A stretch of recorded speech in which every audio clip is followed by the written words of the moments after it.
sifatnya hanyalah sebagai jaminan kalau mereka tidak bayar. Tentu saja kalau terjadi penundaan, kita masih bisa musyawarahkan.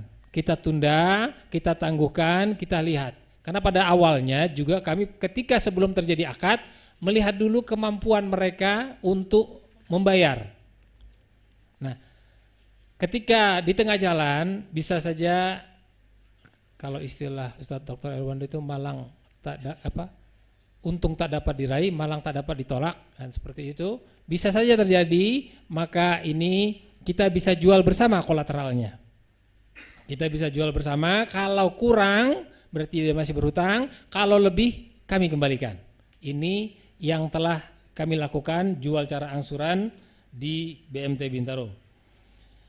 Lalu ternyata di pertengahan jalan selama 3 tahun ini ada 2 orang yang membeli dengan cara angsuran. Di tengah perjalanan, karena mereka itu sudah membeli sifatnya, sudah putus membelinya, tinggal hutangnya, sehingga mereka menjual barang yang memang tidak dikolateralkan pada kami, karena sudah ada penjaminnya. Jadi selain kolateral, ada juga, kita juga menerima, dia nggak punya kolateral, tapi ada orang yang menjamin kalau sampai si fulan nggak bayar, saya yang bayar. Nah ini juga kami menerima dan sudah terjadi 2 orang ini, alhamdulillah dibayar oleh penjaminnya dan saat itu dijual barangnya.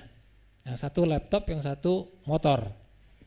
Dan insya Allah Ta'ala ini juga akan memberikan solusi untuk tidak terjadinya inah, karena mereka jual entah kemana.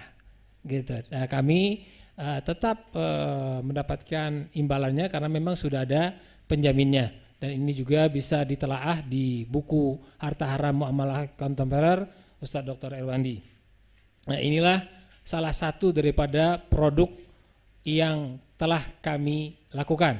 Jadi mudharabah, ada mudharabah mutlaqah, ada mudharabah muqayyadah.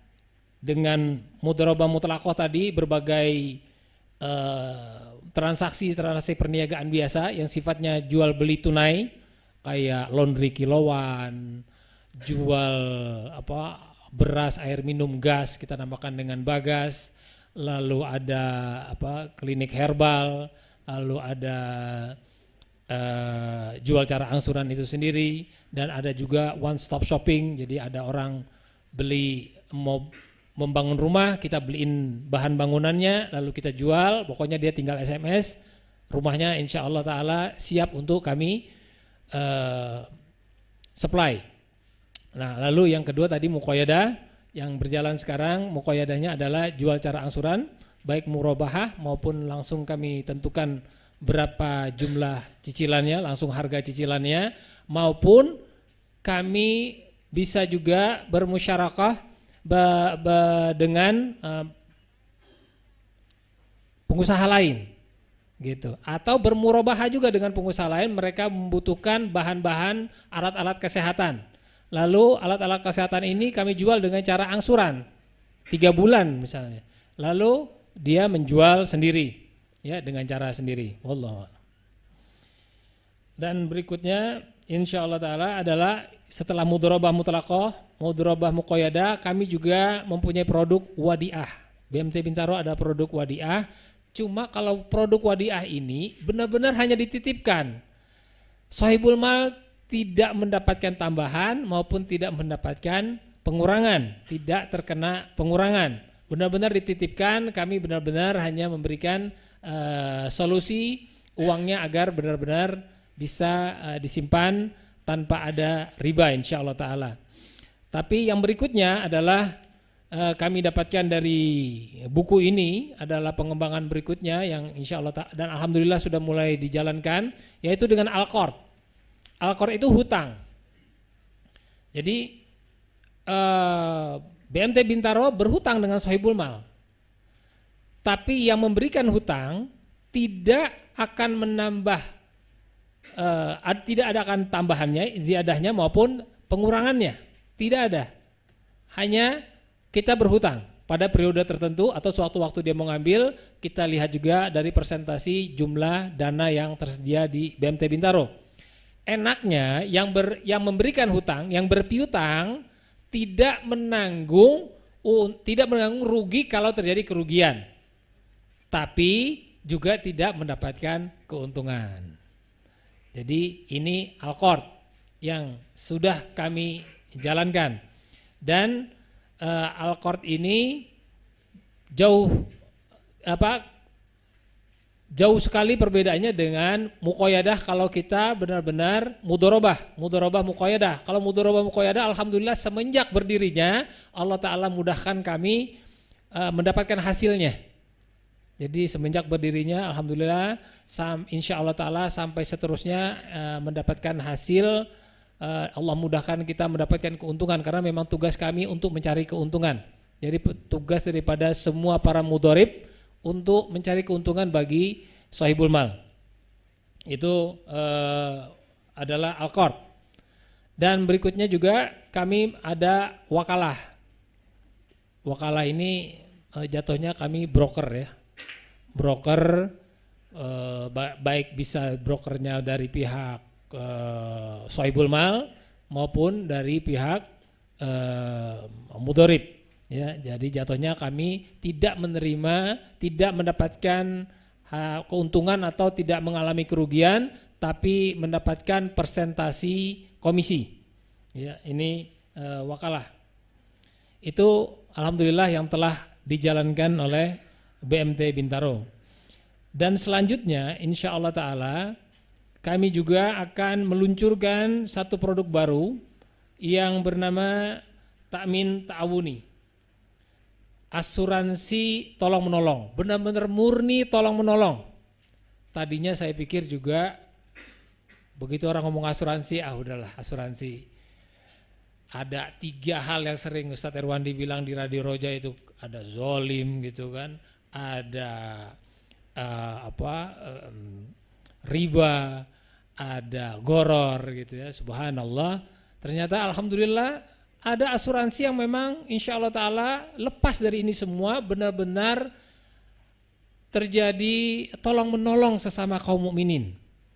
BMT Bintaro sifatnya hanya sebagai wakalah, sebagai pengelola saja, badan pengelola yang sewaktu-waktu para pemegang polis memberikan uangnya hibah kepada BMT Bintaro, dan sewaktu-waktu di antara anggota pemegang polis ini ada yang sakit, dia langsung mendapatkan imbalan sesuai dengan kesepakatan yang ada.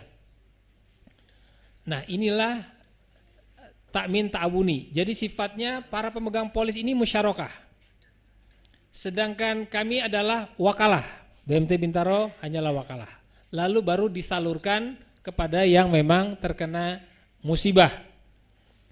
Lalu bagaimana, apakah ini bisa terus? Kalau memang kaum mukminin insya Allah Ta'ala mau saling tolong menolong, ya, wa ta'awanu 'alal birri wat taqwa, saling tolong menolong dalam berbuat baik dan bertakwa, insya Allah Ta'ala ini akan besar dan kita tidak memerlukan goror yang tidak dimaafkan. Kan ada goror ma'fu. Ini goror yang dimaafkan karena hibah sifatnya. Jadi insya Allah Ta'ala ini dana akan terkumpul. Pada saat dana terkumpul, lalu BMT Bintaro atau pengelola mengetahui bahwa ada beberapa jumlah daripada nilai uang yang terkumpul itu idle atau tidak terpakai, maka ini akan dikelola. Nah, pada saat ini sudah keluar dari akad asuransi itu sendiri, sudah menjadi akad mudharabah. Pemegang polis jatuhnya adalah sahibul mal dan BMT Bintaro adalah mudharib. Tapi keuntungan yang diperoleh nantinya insya Allah Ta'ala persentasinya misalnya 60 sahibul mal, 40 mudharib. 60%-nya itu untuk menambahkan kasnya asuransi. Ya, kasnya asuransi sehingga nanti si pemegang polis lebih leluasa mendapatkan nilai baliknya, atau bukan nilai balik langsung ya berarti ya, atau nilai yang bisa ditanggung oleh kepengelolaan dana ini. Nah inilah nanti yang kita laksanakan. 60%-nya, 40% tentu saja mudorib, di mana tadi mudorib kalau ini fail maka mudorib nggak dapat apa-apa dan tidak digaji. Karyawan BMT Bintaro digaji, tapi pengelola BMT Bintaro tidak digaji. Sehingga kita sama-sama mempunyai risiko, cuma yang satu adalah resikonya langsung nilai uang itu sendiri, sedangkan yang lain adalah uang, biaya, tenaga dan waktu dan lain sebagainya. Nah inilah yang telah dilaksanakan oleh BMT Bintaro. Dan takmin ta'awun ini insya Allah ta'ala kita bisa laksanakan, sehingga insya Allah kita semua berusaha untuk saling tolong menolong tanpa kita harapkan lagi kecuali Allah lah yang akan membalas kita.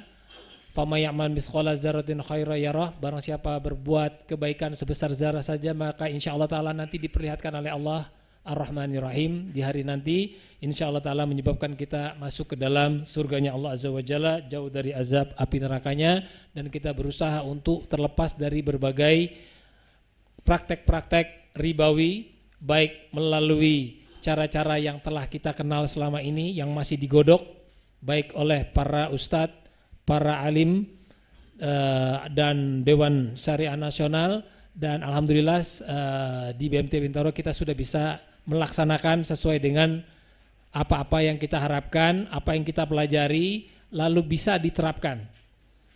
Dan berikutnya adalah di BMT Bintaro ini juga ada baru juga adalah pengacara Islami. Wah, pengacara kan bukannya begini dan begitu, subhanallah. Ini pengacara Islami yang gimana? Yang kita membela berdasarkan kebenaran dan sesuai dengan tuntunan Rasulullah SAW, berdasarkan syariah Islam. Jadi kalau di luar syariah Islam, kita pun akan berkata maaf dalam hal ini kita nggak bisa bela. Gitu.